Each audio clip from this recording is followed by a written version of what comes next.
Bismillahirrahmanirrahim. Assalamualaikum warahmatullahi wabarakatuh. Ketemu lagi bersama saya di channel Jaga Nasi Mobil. Kali ini kita akan membagikan sebuah tips bagaimana mengetahui keadaan pada AC kita.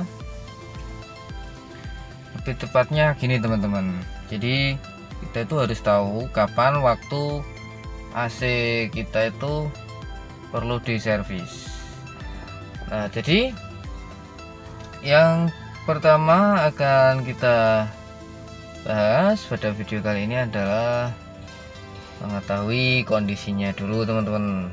Jadi saat kondisi AC normal itu seperti apa, dan misalkan sudah mulai tidak normal itu yang seperti gimana ya teman-teman. Nah, jadi sekarang kita sudah berada pada dalam kabin kendaraan Toyota Avanza, dan saya rasa untuk kendaraan itu semuanya hampir sama ya teman-teman untuk sistem AC-nya. Jadi untuk analisanya juga sama lah saya kira ya. Sebelum teman-teman itu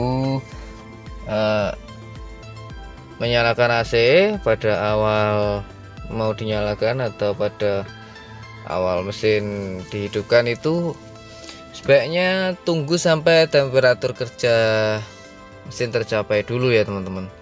Jadi dia nggak mempengaruhi kerja mesin saat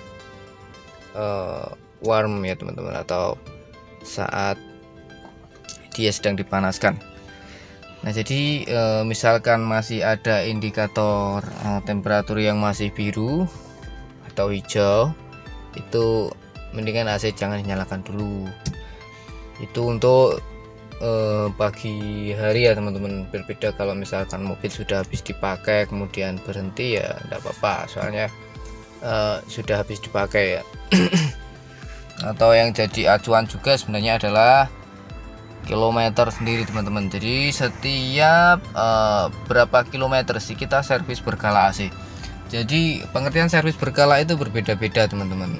Ada servis skala besar, ada servis berkala yang memang hanya membersihkan komponen AC itu sendiri tanpa mengganti oli kompresor teman-teman. Nah, untuk apa dilakukan itu ya? Karena memang dalam perjalanan kurang lebih jarak 6.000 km sampai dengan 10.000 km itu paling jauh ya, itu sudah pasti ada kotoran yang menempel pada evaporator kita.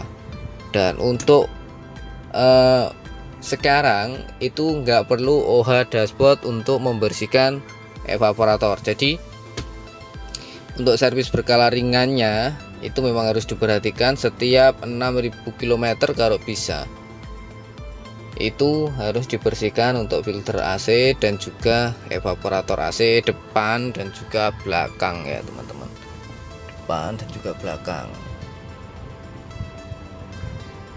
Nah, untuk oli kompresor sendiri itu kemarin juga saya sudah banyak sekali menjelaskan atau menyebutkan ya, setiap 40.000 km itu sebaiknya diganti teman-teman. Nah, untuk dryernya itu tergantung kondisi juga, tapi saran saya setiap ganti oli kompresornya ya diganti juga untuk receiver dryernya. Jadi seperti itu teman-teman. Kita akan mengetahui untuk suara dari dalam kabin terlebih dahulu teman-teman. Untuk AC normalnya jika kita hidupkan, nah dia untuk suara kerja kompresor itu enggak terlalu kasar teman-teman. Dan juga setelah dia setelah dia bekerja, si kompresor itu bekerja, dia itu suaranya enggak kasar teman-teman. Yang kedua, untuk angin ini juga harus kita perhatikan, maka semakin pelan angin yang keluar itu maka semakin harus kita perhatikan lagi. Untuk posisi 1 ini harusnya sudah angin ini sudah cukup teman-teman ya. Kalau misalkan angin itu kurang atau kalian merasa kurang untuk AC-nya atau ada perbedaan dari yang kemarin, ya berarti emang AC udah perlu perawatan teman-teman. Sebelum kita pindah ke depan atau ke bagian mesinnya, kita harus bisa analisa dari dalam dulu teman-teman ya.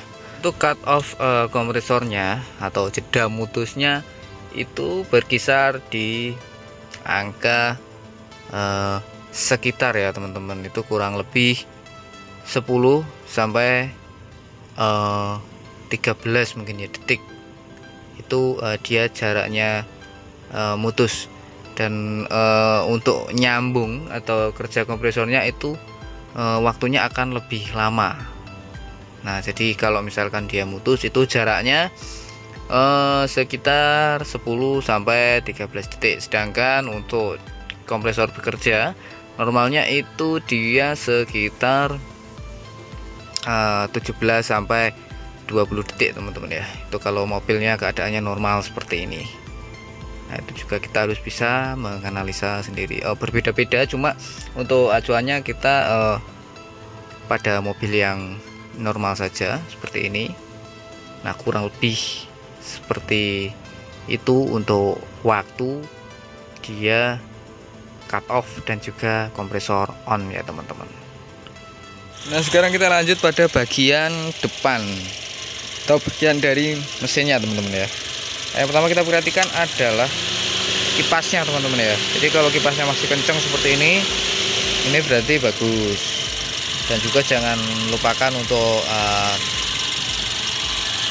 seglasnya, ini juga perlu untuk diperhatikan. Nah jadi kalau misalkan bening itu olinya juga masih lumayan bagus. Dan juga untuk selang pembuangan itu memang harus menetes ya. Nah jadi seperti itu. Jangan lupa juga untuk perhatikan